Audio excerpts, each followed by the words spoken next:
이 유형 관련해서는 반가운 소식을 하나 전해드릴 수 있을 것 같아요. 개정된 주민등록법 시행령이 12월 중순부터 시행이 돼서 집주인이 세입자 모르게 세입자의 주소를 옮기는 나몰래 전입신고가 원천 차단될 그런 전망이라고 합니다.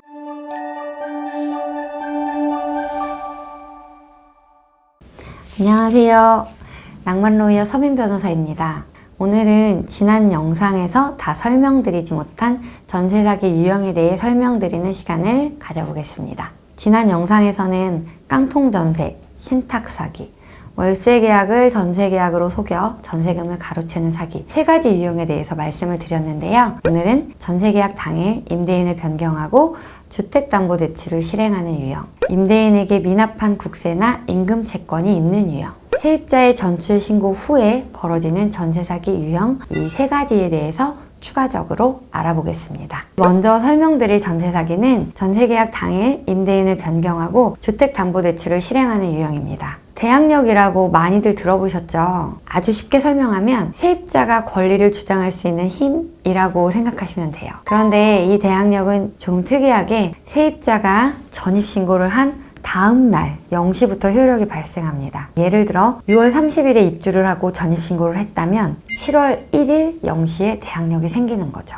그러나 임대인이 집을 팔거나 은행 대출을 받으면 이런 일들은 그 당일에 즉시 효력이 발생합니다. 따라서 전세 계약일이 6월 30일이라서 세입자가 그날 입주하고 전입신고를 한 경우라면 임대인이 같은 날 집을 팔거나 은행 대출을 받으면 세입자는 7월 1일 0시부터 대항력이 생기는 반면에 임대인이 바뀌거나 대출받으면서 설정한 저당권 효력은 6월 30일부터 효력이 생기는 거예요.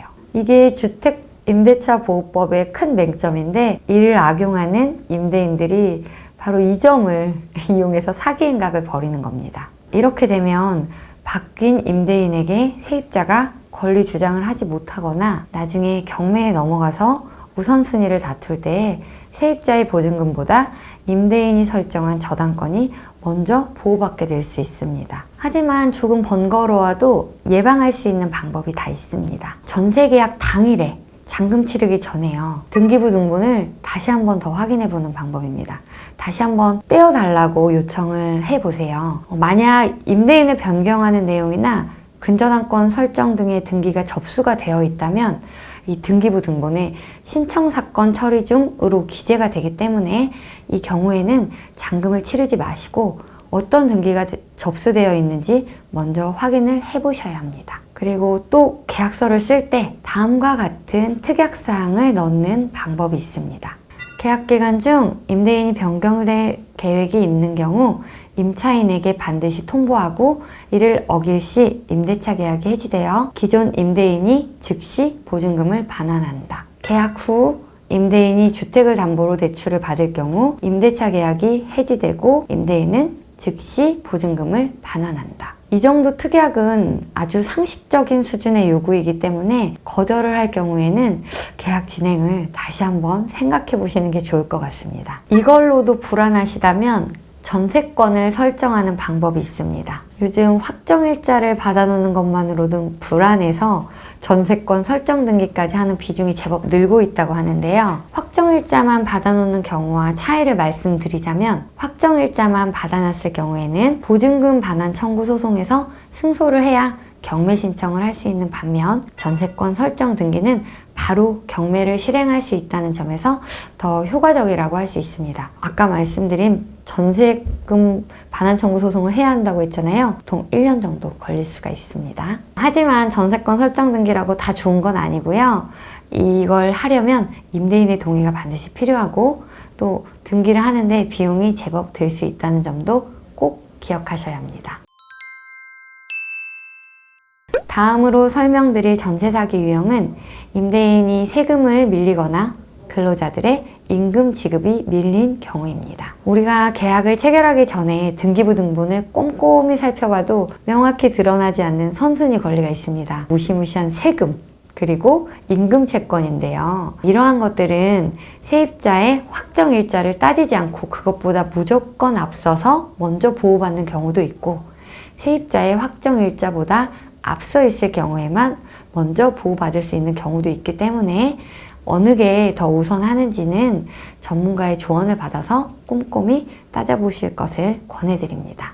이러한 사기를 예방하기 위해서는 미납국세 열람 제도를 활용하시면 되는데요. 다만 임대인의 동의가 있어야 이걸 확인을 해볼 수 있기 때문에 임대인에게 이 부분 요청을 하셔야 하고요. 이건 매우 합리적인 요구이기 때문에 만약 이를 거절한다 라고 하면 좀 구린 거니까 한 번 더 생각해 보셔야 할 것 같아요. 또 사회보험 완납증명서 또는 납세증명서를 임대인 동의를 받아서 확인해 보실 수도 있는데요. 사회보험 같은 경우 이걸 미납했다고 바로 임금 체불로 이어지는 건 아니지만 체불 가능성을 예상하는데 이게 어느 정도 도움은 될 수 있습니다. 마지막으로 설명드릴 전세 사기는 세입자의 전출 신고 후에 벌어지는 전세 사기 유형입니다. 세입자가 입주해서 잘 지내고 있는데 임대인이 대출이 필요하다고 하면서 잠시 전출을 해달라고 요청하는 경우인데요. 별 문제 없을 거다라고 생각하시고 잠깐 전출 신고를 하시면 그 이후에 전세 자금을 대출을 연장을 받거나 이 금액을 늘리거나 하는데 거절을 당하실 수도 있습니다. 전출 신고를 하는 순간에 바로 내 대항력이 사라져 버리기 때문에 그 사이에 들어온 대출이 내 보증금보다 우선하는 결과가 생기기 때문입니다. 또 임대인이 내가 전출해 놓은 사이에 집을 팔 수도 있어요.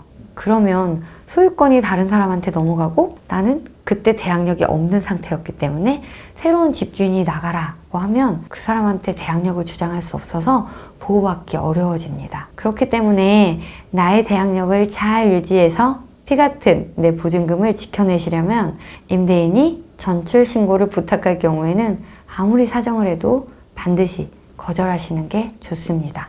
이 유형 관련해서는 반가운 소식을 하나 전해드릴 수 있을 것 같아요. 개정된 주민등록법 시행령이 12월 중순부터 시행이 돼서 집주인이 세입자 모르게 세입자의 주소를 옮기는 나몰래 전입신고가 원천 차단될 그런 전망이라고 합니다. 예전에는 전세 사기 일당과 집주인이 서로 짜고 임차인이 이사하기 전 세대주 서명을 위조를 한 다음에 임차인 몰래 새로 이사온 집에서 이제 다른 곳으로 전출을 시키고 임차권이 설정되지 않은 것처럼 그 주택에 대해서 담보 대출을 받는 전세 사기가 종종 있어 왔는데요. 이를 막기 위해서 국가에서 한 조치라고 합니다.